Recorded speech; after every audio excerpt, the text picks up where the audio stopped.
कहानी की शुरुआत में हमें एक बार को दिखाया जाता है जहां लोग मजे से ड्रिंक कर रहे होते हैं। इसी बार में सर्जियो नाम का एक आदमी आता है। जिस टाइम सर्जियो बार का दरवाजा खोलकर अंदर आता है, ठीक उसी टाइम पर एक आदमी बार से बाहर निकलता है। जैसे ही वो आदमी बाहर जाता है, उसे कोई सर में गोली मार देता है और उसकी मौत हो जाती है। ये देखकर लोगों में भगदड़ मच जाती है। आसपास के सभी लोग वहाँ से भाग जाते हैं। किसी को कुछ नहीं पता कि गोली किसने और कहाँ से चलाई। कुछ ही देर में सड़कों पर सन्नाटा छा जाता है। बार के अंदर मौजूद सभी लोग दरवाजे के पास खड़े होकर डेड बॉडी को देखते हैं, लेकिन डर के मारे कोई भी उस मरे हुए आदमी के पास नहीं जाता। उन्हें समझ नहीं आता कि अब उन्हें क्या करना चाहिए। उसी वक्त एक आदमी पुलिस को कॉल करने की कोशिश करता है, लेकिन उसके फोन में नेटवर्क नहीं आता। और जब बाकी लोग भी अपने मोबाइल में नेटवर्क चेक करते हैं तो उनके मोबाइल में भी नेटवर्क नहीं आ रहा होता, जैसे किसी ने जैमर लगा दिया हो। ये देखकर वे लोग और भी ज्यादा डर जाते हैं। तभी इस बार का क्लीनर डिसाइड करता है कि वो उस मरे हुए आदमी के पास जाएगा, लेकिन जैसे ही वो डेड बॉडी के पास आता है, तभी उसे भी कोई शूट कर देता है। यह देखकर बार के अंदर मौजूद सभी लोगों की सांसें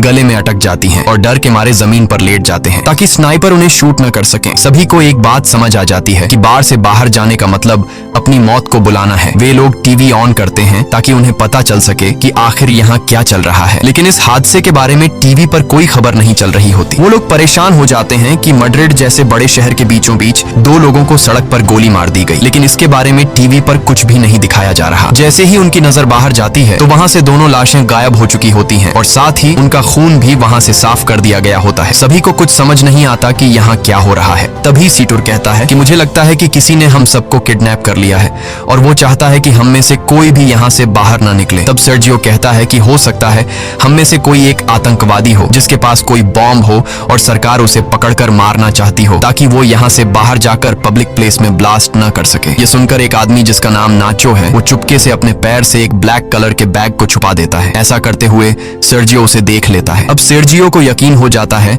कि नाचो एक आतंकवादी है, जरूर उसके बैग में कोई बॉम्ब होगा। वह सबको नाचो को पकड़ने के लिए बोलता है। नाचो को पकड़ने के बाद जब ये लोग उसके बैग को छीन लेते हैं, तब नाचो कहता है कि बैग को मत खोलो, इसमें कुछ भी नहीं है। लेकिन ये लोग उसकी बात नहीं मानते और जब बैग को खोला जाता है तो उसमें से कुछ कपड़े और एक हार्ड डिस्क निकलती है। एलिना नाचो से पूछती है कि इस हार्ड डिस्क में क्या है। नाचो कहता है कि इसमें ऐसी कोई भी चीज नहीं है जिससे किसी को भी नुकसान हो। वो कहता है कि मैं एक एड कंपनी में काम करता हूँ और इस हार्ड डिस्क में मेरे काम की फाइल्स हैं। लेकिन एलिना उसकी कोई बात न मानते हुए उसकी हार्ड डिस्क तोड़ देती है, पर हार्ड डिस्क के अंदर कुछ नहीं होता। नाचो गुस्सा हो जाता है कि तुम सब मुझ पे शक क्यों कर रहे हो। सामने एक दूसरा ब्रीफकेस भी पड़ा हुआ है, शायद उसमें कोई बॉम्ब हो। वो सबसे पूछता है कि यह ब्रीफकेस किसका है। तब सर्जियो कहता है कि यह ब्रीफकेस मेरा है और अगर मेरे ब्रीफकेस को किसी ने छूने की कोशिश की तो मैं उसे मार दूंगा। लेकिन यहाँ अंड्रे नाम का एक आदमी अपनी बंदूक निकालता है और सर्जियो पर तान देता है। बंदूक के नोक के सामने सर्जियो अब कुछ भी नहीं कर सकता था, इसलिए बार की मालकिन अम्पारो ब्रीफकेस को उठा लेती है। लेकिन अम्पारो ब्रीफकेस खोलने से डर रही थी। तभी एक भिखारी जिसका नाम इजराइल है, वह ब्रीफकेस को खोल देता है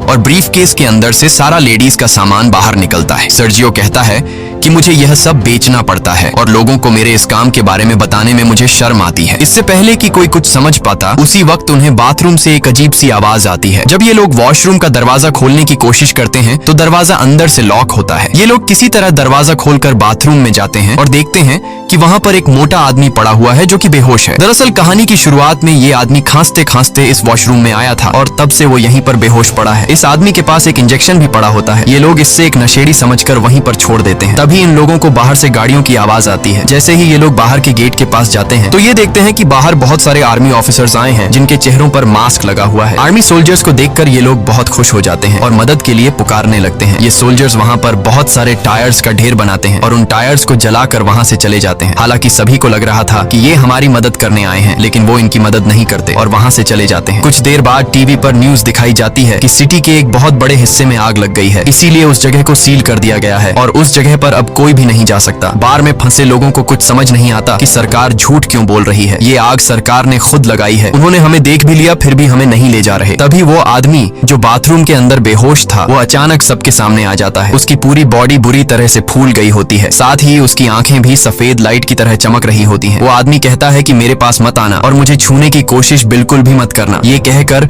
वो आदमी गिरकर मर जाता है और उसके हाथ से मोबाइल भी छूटकर गिर जाता है। तभी इजराइल मुस्कुराते हुए इस मरे हुए आदमी आदमी की आंखों पर कॉइन्स रख देता है और कहता है कि हम सब मरने वाले हैं। दूसरी तरफ ये लोग उस मरे हुए आदमी का मोबाइल फोन उठा लेते हैं और देखते हैं कि ये आदमी तो एक आर्मी ऑफिसर था। इस आर्मी ऑफिसर के फोन में कुछ फोटोज होती हैं जिनमें लोगों ने वायरस से बचने वाले सूट पहने होते हैं। ये देखकर नाचो समझ जाता है कि ये जो आदमी मरा है ये इन्फेक्टेड था और इन्फेक्शन से इसकी जान चली गई है और हो सकता है कि शायद अब यहाँ और भी लोग इन्फेक्टेड हो गए हों और सरकार हमें इसलिए यहाँ से बाहर जाने नहीं दे रही ताकि हमारी वजह से बाहर की दुनिया में इन्फेक्शन न फैल सके। इसलिए गवर्नमेंट ने इस जगह को सील कर दिया है और सरकार हमें किसी भी कीमत पर यहाँ से बाहर जाने नहीं देगी। उनकी नजर अभी भी हम पर है और अगर कोई भी यहाँ से बाहर जाएगा तो वो लोग उसे मार गिराएंगे, इसलिए हमें अंदर से ही मदद बुलानी पड़ेगी। तब नाचो इस आदमी के मोबाइल फोन से सिग्नल लाने की कोशिश करता है और वो एक टेबल पर चढ़कर सिग्नल लाने के लिए फोन को ऊपर करता है तो उसके मोबाइल में नेटवर्क आ जाता है। वो ये बात सबको बताता है कि मोबाइल में नेटवर्क आ चुका है। नाचो अपने एक दोस्त को कॉल करता है। नाचो का दोस्त नाचो से कहता है कि तुम जल्दी से किसी भी मीडिया वाले को कॉल करके उसे सब कुछ बता दो, लेकिन तभी सेटर भी फोन पर बात करने के लिए टेबल पर चढ़ जाता है और नाचो से मोबाइल छीनकर मदद के लिए चिल्लाने लगता है। लेकिन तभी टेबल पर ज्यादा लोड आने की वजह से टेबल टूट जाता है और उनका कनेक्शन कट जाता है। तब एंड्री दोबारा सिग्नल लाने के लिए नाचो से फोन मांगता है, लेकिन बार की मालकिन अम्पारो उसे रोक देती है और कहती है कि इस फोन को मत छूना क्योंकि ये फोन उस इन्फेक्टेड आदमी का है जो इन्फेक्शन की वजह से मर गया है। ये फोन भी इन्फेक्टेड है और अगर तुमने इस मोबाइल को छू लिया तो तुम भी इन्फेक्टेड हो जाओगे। सर्जियो और एंड्री को बार की मालकिन की ये बात बिल्कुल सही लगती है। अब इसका मतलब नाचो और जिस किसी ने भी इस मोबाइल को या इस आदमी को छू लिया है वो सब के सब इन्फेक्टेड हैं और ऐसा करने वाले इनमें से 5 लोग हैं। अब ये तीनों एक साइड पर खड़े हो जाते हैं और मोबाइल और उस डेड बॉडी को छूने वाले 5 लोग दूसरी साइड पर खड़े हो जाते हैं। तब एलेना कहती है कि हमें पागलपंती नहीं करनी चाहिए, घंटों से हम एक दूसरे के साथ हैं, अगर हमें इन्फेक्टेड होना होता तो अब तक हम इन्फेक्टेड हो जाते। लेकिन एंड्री अपनी बंदूक निकालकर एलेना से कहता है कि मुझसे दूर रहो नहीं तो मैं तुम्हें मार दूंगा। इसके बाद बार की मालकिन सर्जियो और एंड्री सभी को अपनी बंदूक से धमकाता है और कहता है कि तुम सब नीचे बंकर में चले जाओ और हम तीनों को यहीं पर छोड़ दो ताकि तुम्हारी वजह से हम लोग इन्फेक्टेड ना हो जाएं और अपने साथ इस इन्फेक्टेड डेड बॉडी को भी नीचे बंकर में ले जाओ। ये पांचों ऐसा करने से इनकार कर देते हैं, लेकिन तभी एंड्री गोली चलाता है जिसके बाद इन लोगों को मजबूरन उनकी बात माननी पड़ती है और ये सभी पांचों लोग डेड बॉडी को लेकर नीचे बंकर में चले जाते हैं और उनके पीछे बंकर का दरवाजा ऊपर से बंद कर दिया जाता है। अब ऊपर बस 3 लोग बचे हुए हैं। नीचे बंकर में मौजूद 5 लोग बहुत ज्यादा परेशान होते हैं। तभी ट्रिनी नाम की एक औरत की तबीयत अचानक बहुत ज्यादा खराब हो जाती है। वो सीढ़ियों पर चढ़कर बाहर के 3 लोगों को चिल्ला चिल्ला कर दरवाजा खोलने के लिए कहती है, लेकिन कोई उसकी बात नहीं सुनता। सीढ़ियों पर खड़ी होकर दरवाजे को मारने के दौरान ट्रिनी का बैलेंस बिगड़ जाता है और वो नीचे गिर जाती है, लेकिन गिरते दौरान उसका पैर वहां पास रखे बॉटल्स के क्रेट्स पर लग जाता है जिससे वो बॉटल्स भी नीचे गिरकर टूट जाते हैं। बॉटल्स के अंदर मौजूद पानी एक साइड पर बहने लगता है जिससे इन 5 को अंदाजा हो जाता है कि जरूर यहाँ से नीचे बाहर जाने का कोई रास्ता है। जब ये लोग वहाँ पर पड़े गट्टों को हटाते हैं तो नीचे उन्हें एक ड्रेनेज नजर आता है। इसका मतलब ये लोग वहाँ से पानी के रास्ते से होते हुए वहाँ से बाहर निकल सकते हैं। अब ये लोग सोचते हैं कि यहाँ से बाहर जाएगा कौन। तभी इजराइल ड्रेनेज के जाली को हटा देता है और वो ड्रेनेज के अंदर से होकर यहाँ से बाहर निकलने का फैसला करता है, लेकिन इस ड्रेनेज का रास्ता बहुत तंग था, इसलिए इजराइल अपनी पूरी बॉडी पर ऑयल लगाता है और इस ड्रेनेज से नीचे जाने की कोशिश करता है, लेकिन ड्रेनेज का छेद बहुत ही छोटा था जिससे वो नीचे नहीं जा पा रहा था और इजराइल छेद में फंस जाता है। तभी अचानक इन लोगों को गोलियों के चलने की आवाज आती है और उन्हें ऊपर मौजूद 3 लोगों की चिल्लाने की आवाजें आती हैं। आवाजें सुनकर ये लोग बहुत ज्यादा घबरा जाते हैं। फिर उन्हें ऊपर बार में धुआं दिखाई देता है जिसे देखकर ये लोग समझ जाते हैं कि ऊपर जो 3 लोग थे उन्हें किसी ने मारकर पूरे बार को आग लगा दी है। तब ट्रिनी ऊपर लोगों की स्थिति देखने के लिए ऊपर जाकर बंकर के दरवाजे को खोलने की कोशिश करती है, लेकिन बंकर का दरवाजा बहुत ज्यादा गर्म होता है, इसलिए ट्रिनी के छूते ही उसके हाथ जल जाते हैं और वो चिल्ला पड़ती है, जिसके बाद ये लोग ट्रिनी के हाथों पर पट्टी कर देते हैं जिससे ट्रिनी को थोड़ा सुकून मिल जाता है। वहीं दूसरी तरफ इजराइल अभी भी बुरी तरह से ड्रेनेज में फंसा हुआ होता है। अब वो लोग सब एक साथ मिलकर इजराइल को ड्रेनेज से बाहर निकालते हैं। इसके बाद ये लोग नीचे बैठकर चुपचाप इंतजार करते हैं जब तक ऊपर का मामला शांत न हो जाए। कुछ घंटों बाद आग पूरी तरह से बुझ जाती है और वो लोग ऊपर बार में आने का फैसला करते हैं। ऊपर बार में आने के बाद वो देखते हैं कि बार पूरी तरह से जलकर राख हो चुका है। तभी ये लोग देखते हैं कि कुछ लोग बाहर से इस जगह को बुरी तरह से सील कर रहे हैं। यहाँ एलेना कहती है कि मैं मदद मांगने जा रही हूँ, लेकिन नाचो उसे ऐसा करने से मना कर देता है। वो कहता है कि अगर उन लोगों ने तुम्हें देखा तो वो तुम्हें मार देंगे, इसलिए हमारा फायदा इसमें है कि हम लोग यहाँ पर कुछ दिनों के लिए छिपे रहें और जब ये सारा मामला शांत हो जाए तब हम लोग एक एक करके चुपचाप यहाँ से निकल जाएंगे। नाचो की ये बात सबको सही लगती है। ये लोग बड़ी खामोशी से चुपचाप सब कुछ देखते रहते हैं क्योंकि अगर किसी को भी पता लग गया कि अंदर अभी भी 5 लोग जिंदा हैं तो इन सबको भी मार दिया जाएगा। तभी यहाँ मोबाइल बजना शुरू हो जाता है, लेकिन अच्छी बात ये थी कि बाहर जो लोग लोग उस जगह को सील कर रहे थे वो लोग वहां से जा चुके थे, और जिस मोबाइल पर मैसेजेस आ रहे थे वो उस इन्फेक्टेड आदमी का था जो एक आर्मी ऑफिसर था। एलिना उसका फोन उठा लेती है और उसकी व्हाट्सएप चैट्स पढ़ना शुरू कर देती है, जिसमें एक आदमी उस आर्मी ऑफिसर से पूछता है कि क्या वैक्सीन लेने से तुम्हारी तबीयत ठीक हो गई है। उस आदमी ने जवाब दिया, नहीं, मेरी तबीयत बहुत खराब है और मैं किसी बार के वॉशरूम में छिपा हुआ हूँ, तुम मेरे पास आने की कोशिश मत करना। अब एलिना उसकी पुरानी चैट्स पढ़ती है जिसमें उस मरे हुए आदमी ने लिखा होता है कि मेरे पास अभी 4 और इंजेक्शन बचे हैं। ये लोग समझ जाते हैं कि उसके पास जो इंजेक्शन है वही इस वायरस की वैक्सीन है। ये पढ़कर सब लोग खुश हो जाते हैं कि ये वैक्सीन काम कर सकती है, लेकिन फिर भी उनके मन में एक डाउट आता है कि अगर उस आदमी ने वैक्सीन ली थी तो उसकी मौत कैसे हो गई। तब ये लोग उस आदमी की ओर पुरानी चैट्स पढ़ने लगते हैं और उन्हें पता लगता है कि वो आदमी कई दिन पहले से बीमार था, इसलिए वैक्सीन इंजेक्शन ने उस पर असर नहीं दिखाया और वो मारा गया। इसके बाद अचानक उस फोन पर किसी का कॉल आता है, पर उससे पहले कि नाचो उसे उठा पाता, मोबाइल की बैटरी डेड हो जाती है। अब ये लोग किसी न किसी तरह से मोबाइल को चार्ज करने की कोशिश करते हैं। नाचो को वहां गन मिल जाती है जिसे वो चुपचाप उठा लेता है। वहीं एलेना कहती है कि उस आदमी ने चैट्स में ये लिखा था कि मेरे पास 4 और बची है, तो क्यों ना हम उन 4 वैक्सीन को ढूंढें। जिसके बाद ये लोग वापस नीचे बंकर में आते हैं और उस डेड बॉडी की चेकिंग करने लग जाते हैं, लेकिन उन्हें वहां पर कोई वैक्सीन नहीं मिलती। तभी उन्हें याद आता है कि ये आदमी सबसे पहले वॉशरूम गया था। जब ये लोग वॉशरूम पहुंचते हैं तो वहां पहले से इजराइल वैक्सीन को हाथ में लेकर बैठा था। नाचो और बाकी सब इजराइल को बहकाने की कोशिश करते हैं और कहते हैं कि वैक्सीन हमें दे दो, पर इजराइल कहता है कि तुम लोग 5 हो और वैक्सीन 4। अगर मैंने तुम लोगों को वैक्सीन दे दी तो तुम लोग मुझे मेरे हिस्से का एक वैक्सीन नहीं दोगे, क्योंकि मैं एक भिखारी हूँ और तुम लोगों को मेरी जिंदगी की कोई अहमियत नहीं है। इसलिए इजराइल सबसे पहले एक इंजेक्शन निकालकर अपने आप को इंजेक्ट करने लगता है। तभी नाचो उस पर अपनी बंदूक तान देता है, लेकिन इजराइल फिर भी वैक्सीन अपने शरीर में इंजेक्ट कर लेता है। जिसके बाद नाचो और इजराइल के बीच हाथापाई शुरू हो जाती है। इजराइल नाचो पर हावी हो जाता है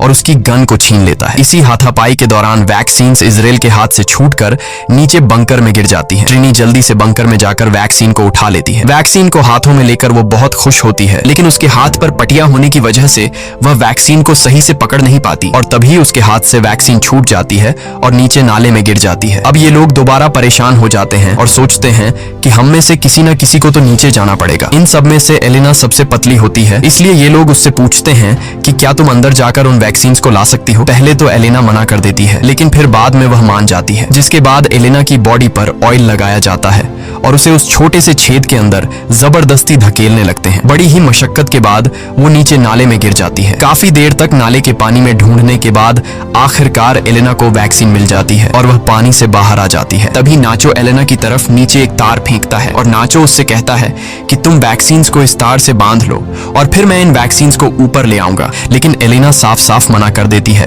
क्योंकि वो जानती है ऊपर 3 लोग हैं और वैक्सीन भी सिर्फ 3 ही बची है। वह कहती है कि अगर मैंने तुम लोगों को वैक्सीन दे दी तो तुम लोग वैक्सीन का इस्तेमाल कर लोगे और मुझे बिना वैक्सीन के यहीं पर छोड़ दोगे। एलिना सबसे कहती है कि अगर तुम्हें वैक्सीन चाहिए तो तुम लोगों को नीचे आना पड़ेगा। मैं अभी इस वैक्सीन का इस्तेमाल नहीं करूंगी और अपने पास संभाल कर रखूंगी।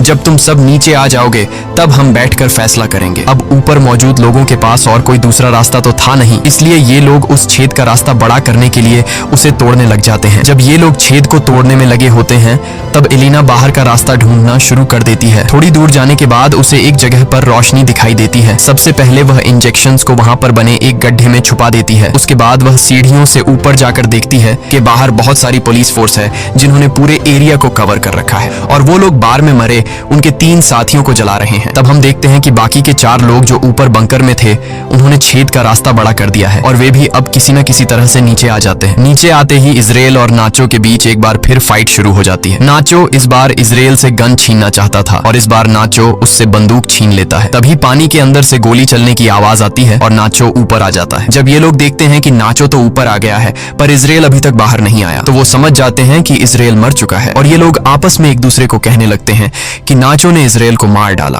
लेकिन नाचो कहता है कि उसने इजराइल को नहीं मारा बल्कि इजराइल कहीं पर तैर कर चला गया। पर ये लोग नाचो की बात पर यकीन नहीं करते, क्योंकि उन्हें समझ आ जाता है कि नाचो हमसे अपना गुनाह छुपा रहा है। ये लोग नाचो को गन फेंकने के लिए कहते हैं पर नाचो मना कर देता है। अब नाचो पहले तो बहुत ही प्यार से एलिना से पूछता है कि वैक्सीन कहाँ है, लेकिन जब एलिना नहीं बताती तो नाचो सीतुर को गन पॉइंट पर ले लेता है और एलिना को वैक्सीन देने के लिए कहता है। अब यहाँ नाचो कहता है कि हमारे पास 3 वैक्सीन है और अगर मैं सितुर को मार दूं तो हम आसानी से एक दूसरे के साथ वैक्सीन बांट लेंगे। लेकिन एलेना ऐसा करने से मना कर देती है। वो कहती है कि सितुर को मत मारना, मैं तुम्हें वैक्सीन देने के लिए तैयार हूँ। इसके बाद एलेना इनको बाहर की तरफ ले जाती है जहाँ उसने वैक्सीन छिपा रखी थी। धीरे धीरे ये लोग आगे बढ़ते रहते हैं। नाचो और एलेना आगे चलते हैं जबकि सितुर और ट्रिनी उनके पीछे चलते हैं। तभी सितुर पानी में गिर जाता है और ट्रिनी जैसे तैसे करके अपनी जान पर खेलकर सितुर को बचा लेती है। ट्रिनी यहाँ सबसे कहती है कि हम चारों में से एक ना एक को तो वैसे भी मरना है। मैं तुम लोगों में से उम्र में सबसे बड़ी हूँ और मैं अपनी जिंदगी जी चुकी हूँ, इसलिए वो नाचो से कहती है कि तुम मुझे गोली मार दो ताकि तुम सब आसानी से एक दूसरे के साथ वैक्सीन बांट सको और तुम्हारी जान बच जाए। काफी देर तक सोचने के बाद नाचो ट्रिनी पर बंदूक तान देता है, लेकिन वो गोली नहीं चला पाता। जिसके बाद ट्रिनी नाचो से गन लेकर यहाँ से थोड़ी दूर जाकर अपने आप को गोली मार लेती है। अब सिर्फ 3 लोग बचे थे और उनके पास इंजेक्शन भी 3 ही थे, इसलिए सब एक एक इंजेक्शन ले लेते हैं। इसी बीच उन लोगों को उस जगह से आवाजें आने लगती हैं जहां पर ट्रिनी ने खुद को मार डाला था। ये लोग जब उस जगह पर जाते हैं तो देखते हैं कि ट्रिनी की आंखों पर किसी ने कॉइन्स रखे हैं और ये देखकर ये लोग समझ जाते हैं कि ये काम किसी और का नहीं बल्कि इजराइल का है, क्योंकि इजराइल ऐसा करता है। और तभी पीछे से इजराइल सितुर पर हमला करके उसे जान से मार देता है। इजराइल बहुत ज्यादा गुस्से में था और वह नाचो और एलेना की जान के पीछे पड़ जाता है। तभी नाचो और एलेना को सामने सीढ़ियां दिखाई देती हैं। ये दोनों तेजी से सीढ़ियों की तरफ भागते हैं और इजराइल से खुद को बचाने के लिए सीढ़ियों पर चढ़ने लगते हैं। पर तभी एलेना के पास जो इंजेक्शन होता है वो उसके हाथ से छूटकर नीचे गिर जाता है। अब क्योंकि इजराइल भी उनको मारने के लिए उनके पीछे सीढ़ियों पर चढ़ रहा था, इसलिए अब एलेना इंजेक्शन उठाने के लिए वापस नहीं जा सकती थी, क्योंकि अगर वह नीचे जाती तो इजराइल उसे मार देता। तभी इजराइल नाचो को पैर से पकड़ लेता है। तब नाचो को एहसास हो जाता है कि वह बाहर नहीं जा पाएगा, इसलिए अपना वैक्सीन एलेना को पकड़ा देता है और उसे कहता है कि अपना ख्याल रखना है। तभी इजराइल नाचो को पैर से पकड़कर नीचे जोर से खींच लेता है, जिससे ये दोनों नीचे गिर जाते हैं और उनकी मौत हो जाती है। तब एलेना नाचो का दिया हुआ वैक्सीन खुद में इंजेक्ट करती है और ऊपर ड्रेनेज का ढक्कन खोलकर बाहर निकल आती है। बाहर निकलते ही उसे बहुत सारे लोग दिखाई देते हैं और वह देखती है कि सरकार ने यहाँ से आगे का पूरा इलाका सील कर दिया है। तभी एक औरत अपना जैकेट निकालकर एलेना को पहना देती है और एलेना लोगों में घुल मिल जाती है। इस कहानी में कुछ बेगुनाह लोग भी मारे जाते हैं, लेकिन गवर्नमेंट को यह कदम मजबूरी में उठाना पड़ा, क्योंकि अगर ये लोग बिना वैक्सीन के लोगों में घुल मिल जाते तो यह वायरस पूरी दुनिया में फैल सकता था। इसलिए गवर्नमेंट को अपनी कंट्री के पब्लिक की सेफ्टी के लिए यह कदम उठाना पड़ा। इसी के साथ ये कहानी खत्म हो जाती है। अगर आपको वीडियो अच्छी लगी हो तो हमारे चैनल को सब्सक्राइब और वीडियो को लाइक जरूर कीजिएगा।